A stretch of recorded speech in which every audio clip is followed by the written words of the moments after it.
आणि आता काकू आलेले आहेत तर त्यांच्याशी गप्पा मारायचे आहेत. नमस्कार काकू. नमस्कार.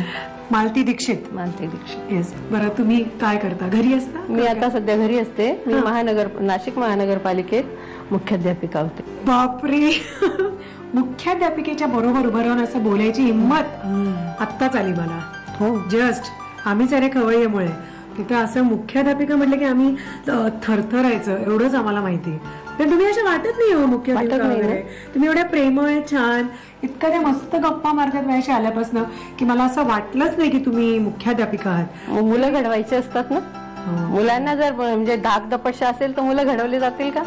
बघा ना, मग असं तुम्ही फिरवा बघू फलक सगळीकडे, सगळ्या जगभर नुसतंच म्हणजे धाक दपटशाने मग मुलं आत्महत्या करतात. आजकालचा महत्वाचा विषय एक ऐरणीवरती आलेला की जेवढा स्ट्रेस लेवल, एक तर स्ट्रेस लेवल वाढतायत आणि त्याच्यामुळे मग शिक्षकांनी जर अजून दबाव आणला, त्यांना मायेची ऊब जर शाळेतच मिळाली तर ते चांगले घडवले जातात. बरोबर आहे. आमच्या लहानपणी पण असेच मुख्याध्यापक असते तर खूप बरं झालं असतं. पण असतीलच. नाही, होतेच. आणि पण एक गोष्ट अशी होती की एवढी कॉम्पिटिशन नव्हती, इतकी कॉम्पिटिशन नसल्यामुळे तेवढा दबावही नव्हता. हसत खेळत कधी शिक्षण पूर्ण झालं कळलंही नाही ना. तर हे तुम्ही रिटायर झालात का? हो.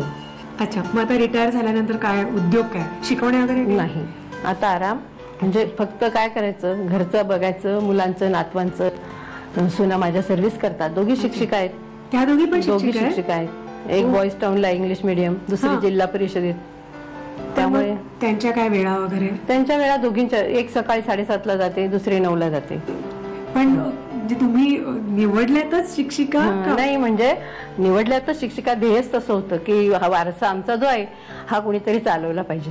अरे वा. आम्ही दोघं शिक्षक ना महानगरपालिकेत. मिस्टर पण शिक्षक? हो. अच्छा. आणि काय सब्जेक्ट होते तुमच्या दोघांचे? आमचे सगळे, म्हणजे 1ली ते 7वी सगळे सब्जेक्ट. सगळे सब्जेक्ट. बापरे. पण मग आता चुकल्यासारखं नाही वाटत? नाही, चुकल्यासारखं वाटत नाही. म्हणजे आता कसं आहे ना, आपण 33-35 वर्ष नोकरी केली ना, मग आता संधी कोणाला तरी सगळ्यांनाच मिळाली पाहिजे ना सर्व्हिसची. आणि आपण म्हणजे आम्हाला अजूनही कुठेतरी मिळेल, पण कशासाठी जॉब करायचा, नाही का? दुसऱ्यांना आता नवीन पिढीला चान्स पाहिजे आणि आपणही थोडं देवधर्म करावा. थोडस काहीतरी वेगळं. देवधर्म तुम्ही केलेलाच आहात काकू. आयुष्यभर तुम्ही अत्यंत पुण्याचं काम केलं की शिक्षण दिलं, तर हे पुण्याचंच काम आहे. आणि आजचं जे आज तुम्ही पदार्थ दाखवणार तेही पुण्याचं काम आहे. त्यामुळे पहिलं पुण्य जे आहे त्याचं नाव काय दिलं तुम्ही? पहिलं पुण्य व्हेज नाचणी सूप. व्हेज नाचणी सूप. अरे वा, मस्त. मग त्याचं साहित्य सांगा. हो. नाचणीचं पीठ, टोमॅटो, गाजर, स्वीट कॉर्न, कोबी, साजूक तूप, आलं लसूण पेस्ट, मिरे पावडर, जिरे पावडर, मीठ आणि कोथिंबीर. साहित्य आपण बघितलं काय काय घेतलं. आणि काकू काय करताय आधी सूपसाठी? आधी याच्यात आपण पाणी घालणार आहोत आणि पाण्यात ह्या सगळ्या भाज्या आपण वाफवून घेणार आहोत. अच्छा, ठीक आहे. किती पाणी पुरे. पण मला सांगा काकू की आता आपण ह्या भाज्या घेतल्यात म्हणजे स्वीट कॉर्न, हो, कोबी, हो, टोमॅटो आणि गाजर. पण अदरवाईज बाकीच्या भाज्या पण आपल्या आवडीप्रमाणे आपण कुठल्याही भाज्या घालू शकतो. फरसबी वगैरे? फरसबी तर अवश्य, पण आता सध्या चांगली येत नाही ती, जरा झून झाली ना म्हणून नाही आणली. पण नाशिकमध्ये फरसबी नाही आहे चांगली? जून मला मिळाली नाही. अच्छा, म्हणून मी नाही आणली, पण ती घालू शकतो. कारण नाशिकमध्ये भाज्या फॅन्टॅस्टिक मिळतात, फर्स्ट क्लास. म्हणजे मी पण एक गोणी आणलेली आहे. जाताना मी असं गोणी भरून. आणि आमच्या इथे कोपऱ्यावरती फार मोठा बाजार भरतो आणि तिथूनच सगळा भाजीपाला आम्ही रोज आणतो. तुम्ही सुद्धा मुंबईला जाताना तिथून भाजीपाला घेऊन जा 8 दिवसाचा. हो, कमीत कमी फ्रीज भरून ठेवा. आणि शिक्षिकेचं आम्ही सगळं ऐकतो, अशी मला लहानपणापासून सवय, त्याच्यामुळे आता मला टीचर सांगतील तसं मी करणार. हे आधी स्वीट कॉर्न घालूया. त्याचा क्रम कसाही असेल ना? तसं काही क्रम म्हणजे हे आवश्यक नाहीये. फक्त भाज्या बॉईल करून घ्यायच्या, म्हणजे चांगल्या मऊ झाल्या पाहिजे. फार तर तुम्ही गाजर आणि कॉर्न आधी घाला आणि 1-2 मिनिटांनी कोबी आणि टोमॅटो घालू शकता. पण हे खूपच हेल्दी आहे ना?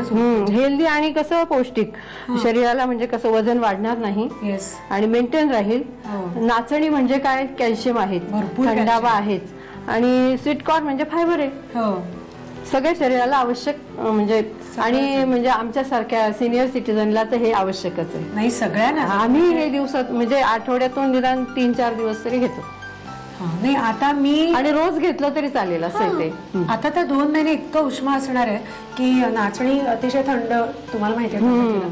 तर एक संध्याकाळी जेवायच्या आधी जर तुम्ही हलका फुलका आहार, हे एवढंच मोठं बोल भरून जरी घेतलं आणि अगदीच मग भूक लागली तर रात्री एखादी थोडस दुसरं काहीतरी बुवा असं म्हणजे आपण म्हणजे साधा छोटस काहीतरी असं तेवढं पण इनफ आहे नाही का. आता कोबी घालू, थोडं तरी हे बॉईल झालं पाहिजे.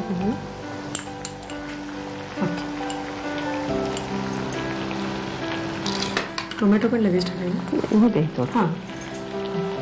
पण हे डब्याला पण एक उत्तम पर्याय हो, म्हणजे कसं आहे ना, सर्व तुम्हाला दिवसभरीचं पोट भरीचं आहे आणि सगळं आलं त्याच्यामध्ये, तुमचे कार्बोहायड्रेट झाले, सगळं विटामिन झाले, सगळं आलं. कारण बेसिकली ते आवश्यक आहे असं, म्हणजे हल्ली जे धावपळीचं जीवन आहे ना, त्याच्यासाठी एवढं बॉईल भरून जर घेतलं सकाळी तर दुसऱ्या नाश्त्याची आवश्यकता नाही. आणि तुम्हाला आणि काकांना तर आम्ही तर हे घेतो, आम्ही तर पोटभरीचं हे घेतोच. एवढं खाल्लं तरी मस्त आहे ना. हे आलेलं आहे वाफत टोमॅटो आणि भाज्यांचं प्रमाण आपण आपल्याला हवं तसं घेऊ शकतो. म्हणजे आपल्याला जास्त हवं असेल तर आपण जास्तही भाज्या घालू शकतो. हे झाकायला लागेल एक 5 मिनिट. 5 मिनिट. कारण तशा काय बारीक चिरल्या आहेत काकून मी भाज्या, त्याच्यामुळे 5 मिनिटं पास झाली ना. ठीक आहे, 5 मिनिटं वाफवून घेऊया. भाज्या झालेल्या आहेत उकडून. आणि आता हे तूप आपण जे घातलंय तर त्याच्यात काय नाचणीचं पीठ भाजायचं, आधी भाजायचं. ओके, घालू मी परत पुरे पुरे त्याच्याने खमंग होईल चांगलं. पण नाही परतलं तरी चालतं काकू का? तर नाही परतलं तर ते पण हे असं चांगलं होतं, जरा ते कच्चट लागेल. कच्चट त्यापेक्षा शिजवताना खूप शिजवलं गेलं तर ठीक आहे, नाही तर मग जरा प्रॉब्लेम येतो ना. ह्यानी जरा खमंगपणा येतो चांगला. आणि ते हे चांगलंच असतं म्हणजे भाजून घेतलेलं. 2 मिनिटं आपण हे परतून घेऊया, म्हणजे जेव्हा आपण ते सूप प्रमाणे त्याची जी लापशी तयार होणार आहे तेव्हा ते कच्चट पिठूळ असं लागणार नाही ना. आपण जे पीठ भाजून घेतलं होतं तर त्याचं काकू पाणी घालून मिश्रण तयार झालं ना. आता तुम्हाला फोडणीत आधी काय हवंय? हे आलं पेस्ट, आलं मिरची पेस्ट. आपण तूपच घेतलंय परत? हो, तूपच घेतलंय. आलं आणि काय आहे? आलं, 1 मिरची आणि 2 लसणाच्या पाकळ्या. अच्छा, आलं, लसूण आणि मिरची.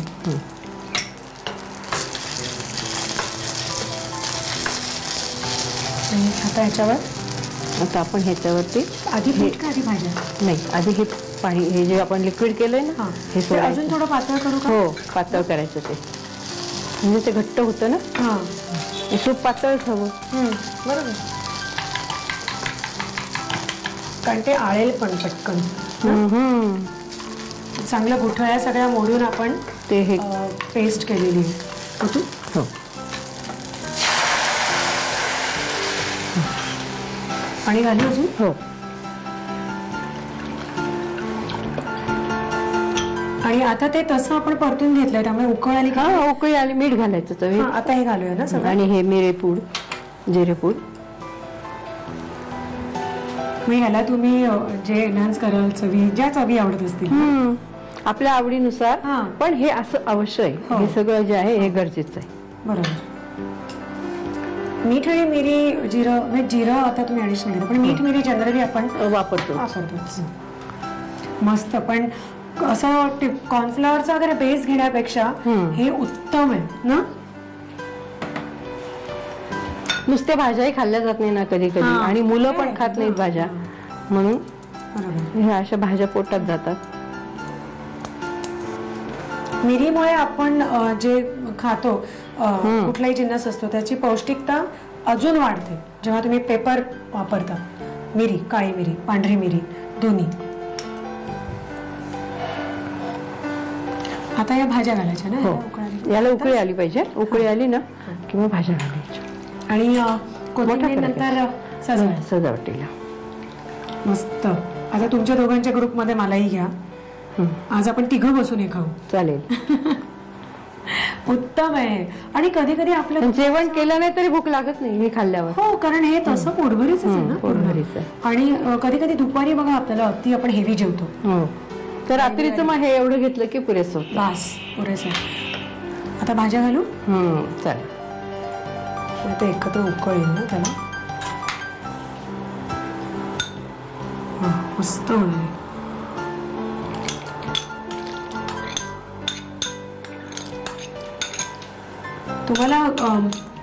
तुम्हाला भाज्या जर थोड्या क्रिस्पी आवडत असतील तर थोड्या कमी शिजवल्या तरी चालेल. म्हणजे सूप मध्ये खाताना. हो, म्हणजे दातांचा प्रॉब्लेम असेल तर मग ते चालतं. म्हणजे कच्च्या चांगल्या कोबीत आपण कोशिंबीर करतोच, गाजराची करतोच, स्वीटकॉर्न नुसते खातोच. म्हणजे तसंच म्हणजे थोडंसं बॉईल केलं तरी चालतं. बरोबर. कोथिंबीर घालू ना किंचित. ओके. त्याला चांगली उकळी आली की झालं सूप तयार.